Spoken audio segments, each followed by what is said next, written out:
That was beautiful, Luke. Thank you. Good morning, everyone. As you have already noticed, I'm not Pastor Karen. I'm Rose Kleidon, and I have the great pleasure of speaking with you today. I thank you for being here, and I especially thank my dear cousins, my family and friends who are here as guests today. I come to this pulpit with an unusual qualification. I write historical fiction, novels set in the 1800s. Even though it's fiction, I like to keep the details historically accurate. So when my granddaughter, when she was about 7, had a flash of historical insight, I was delighted. "Grandma," she said, "do you realize that my dad was born in the 1900s? Yes, I told her. I did realize that. And as it happens, I was there at the moment. And then I told her that her mom was born in the 1900s too. And so was I, and so was Grandpa. And she was stunned that we could all be so old. Actually, I am stunned too almost every day to be so old. I feel like the 103-year-old woman who lived down the hall from my mother at El Dorado. Every morning she would knock on Mom's door and say, "Edie, I woke up again." And so did you. We have another day. I write about the 1800s, as I said, and sometimes I can almost feel those old pre-modern days. They are almost in my lived memory because my great-grandfather was born in 1820. Let that sink in for a moment. When I said that to an accountant friend of mine, she said, she did the math instantly, of course, and she said, "That's not possible." But it is possible. After his first wife died, great-grandpa remarried a much younger woman. He was 62, and his first 10 children were really upset. They told him a lot of pretty mean things, including how old he was, and including, "She'll be a widow in no time." It wasn't true.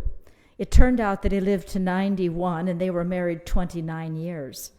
The middle child was my grandma, born when he was 67. And that's how, when she told stories about her father, she was talking about a man born in 1820, just 5 years after the Battle of Waterloo.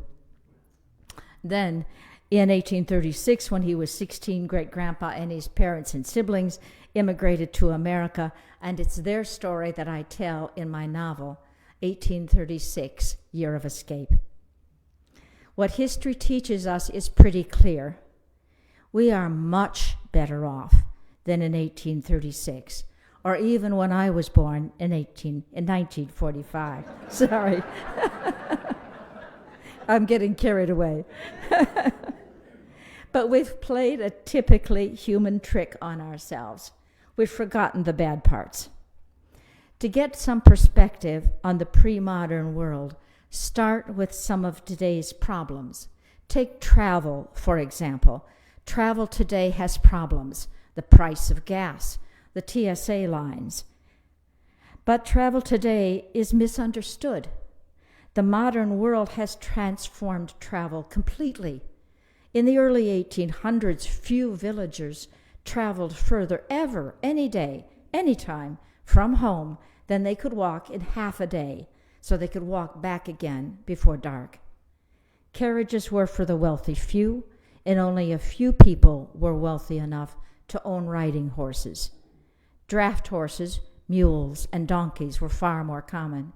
But even on a good riding horse, you could only go 20 or 30 miles a day, about as far as Dennis and I traveled to get here this morning, and many of you did too.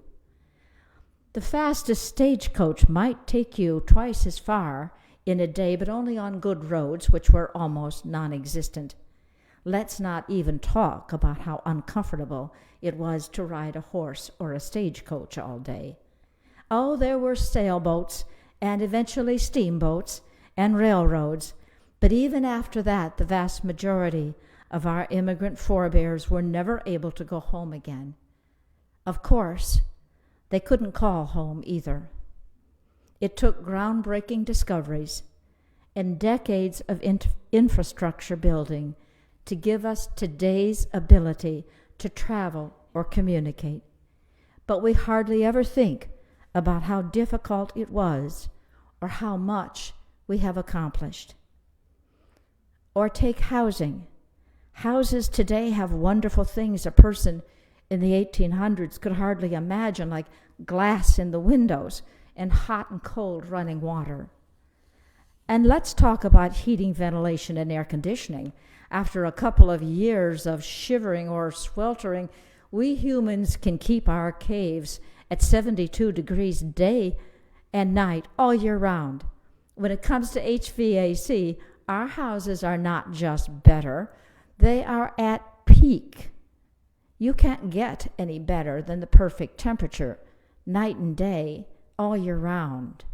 We can cross temperature control off our species to-do list. It's not just HVAC that has at peak. The newest televisions, for example, have more pixels than the human eye can perceive. We have screens tiny enough to wear on our wrists and big enough to be billboards. Screens everywhere. We have peak screens. Or, think. Just a moment here. Think of lettuce, the humble lettuce. Lettuce is now available year-round, shipped from wherever to every grocery store in America all the time. We have peak lettuce. Our lettuce, like the rest of our food, is kept at optimal coolness or coldness. We travel in cars, not on foot or on horseback, and we have all the bathrooms we need, even if sometimes we can't figure out how to label them. Consider the basics of life: food, clothing, and shelter. In these three categories, most of us have more food than we should eat, more clothing than our closets will hold, and homes that are larger and more comfortable than they have been at any other time in history. This squares pretty well with what the financial stats tell us. We are the richest country that has ever existed. Our living conditions are leaps and bounds above what they had been in previous generations. Are there still problems? Of course, but they are solvable, and they don't even require inventing another thing like electricity, which is reason enough to reject despair. Just imagine that a man from the 1850s could walk through these sanctuary doors and get a look at us, a Connecticut Yankee in reverse. He would be astounded. First, he would think, what a collection of old people. So many of them in one spot. That's because life expectancy has more than doubled over the last 2 centuries, rising from less than 30 years in 1800 to over 72 today. He'd be shocked at the women, our hair cut off short or all loose, and our clothing, half of us in trousers. And he'd ask himself, why are 3 of them actually up there speaking? He would immediately assess us as wealthy because, look at the girth. So admirably well fed. So tall. And we are all wearing shoes, quite unnecessarily in this warm weather. He would see a TV and think it magic. He would see us using microphones, more magic. He would be surprised to see the many copies of hymnals, so expensive. And that everyone seems to be able to read, including the women. Doesn't anyone know how unwise it is to educate women and where that might lead. It might be kind to keep those little magic screens hidden in our pockets until his next visit, and not to mention the air conditioning. As an historian, I can tell you that there was no glorious past. There were important discoveries and beautiful buildings and paintings and music, and wise men and women, brave people who rose above difficult conditions and did great things. But there is no great past to return to. Yes, today life is unfair and difficult, but it is nothing like the unfairness, the difficulties, and the sheer cruelties of the never glorious past. As an historian, I can tell you to have hope. If despair washes over you someday, remember that most of our problems are solvable. The problems of today, difficult as they are, have a better chance of being solved than problems have ever had. We have such a good start, and I'm looking at you, science. We have more wealth and health to help us than ever in the past. We have millions of good people doing good work every day. For us not to have hope, for us to turn our backs on the hard work and the courage of those who came before us and tear it all down, would be a disgrace. All in all, the last 80 years have worked out better than any previous epoch in the history of the world. By whatever measure you choose, including the 4 horsemen, pestilence, war, famine, and death. The turnaround began for many reasons, among them the tradition-shattering Marshall Plan. 80 years ago, just 80 years ago, we helped our World War II enemies, whom we had just defeated and whom we hated, to get back on their feet. It was unprecedented generosity, but in fact, generosity had nothing to do with it. It was instead, at long last, an accurate reading of history, which warned us that punishing the vanquished led only to more war. History warned us that some people, and social scientists today say it's between 33 and 35% of us, some people always ache for the strong hand of authority, even if it is cruel and unjust. So comforting, the strong hand of authority. We finally, at the end of World War II, we finally understood that it was imperative to break the revenge-driven, strongman-enabled chain of endless conflict. Revenge, it turns out, is a terrible idea. So are strongmen. In 1945, we did not want to be generous. We certainly couldn't afford to be generous. Despite all of that, we had to be generous. Today, in America, the world built on that insight is crumbling. All of our wealth and well-being and everything we have done to build the modern world faces a twin threat, an intentional inflaming of age-old hatreds, racism, anti-Semitism, misogyny, xenophobia, all the other easy targets, and to use these to implement tyranny. And despair, those trying to wall off our country from immigrants or force LGBTQ plus people back into the closet, believe we are too broken, too exhausted, too poor to live up to the obligation, our obligation, to be moral. If we can address that hatred and that despair with hope, there is little else to the far-right ideology.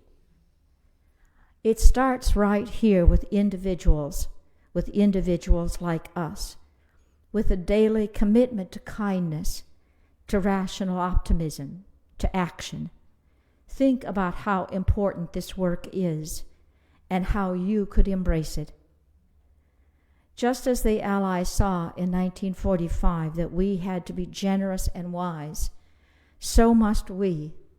We must develop our own Marshall Plan, our way to help our neighbors and friends and family get back on their feet and find hope again and see a bright future for themselves and see that the success of others is not a defeat, but a ladder that lets them and their children climb ever higher. This is a moment to stay calm, strong, and kind. Our country, our world, is richer than has ever existed before. It has more people, healthier people, and better educated people than ever before. The problems of today are genuine but solvable, and solutions begin right here in communities like ours with energy and purpose and with our mutual love and support to sustain us. Let us forgive those among us who have embraced the lie of an imaginary ideal past, or of some absurd, pointless hatred, or of the cruelties of strongmen. As a species, we've only just begun. We can shake free of the distortions of nostalgia and turn our attention to future generations. Let us inspire others with hope for our children's children, the generations upon generations to come after us. It is they who will design and discover new magic and new wisdom, who will travel among the stars, who will sing songs so vast and subtle, who will create a world so glorious as to seem like magic to us. The time is now. We cannot forget the progress of the last 80 years or of the last 250. Especially if you were, like me, born way back in the 1900s. In some people, some days you can almost feel the real past, the always too hot or too cold, the lettuce only every now and then, the travel at the speed of one horse, the death by smallpox, pre-modern world.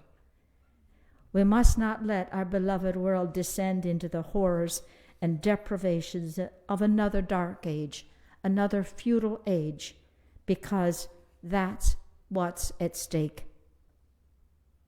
We can take action in strength and hope and love and kindness. We can know that this community is a true source of strength, as it is to live every day in appreciation of the true riches of life, to live in spiritual, intellectual, and aesthetic abundance. When we stand together and see from this height, we can meet the extraordinary challenges of the day.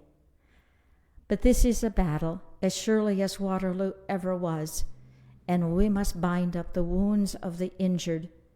It's time to do what you can, to have faith in all of us to do what we can, to have faith that a new day will dawn, and that someday our children's children's gratitude will rain down upon our heads. Thank you for being here today, and thank you for listening. Thank you. Thank you.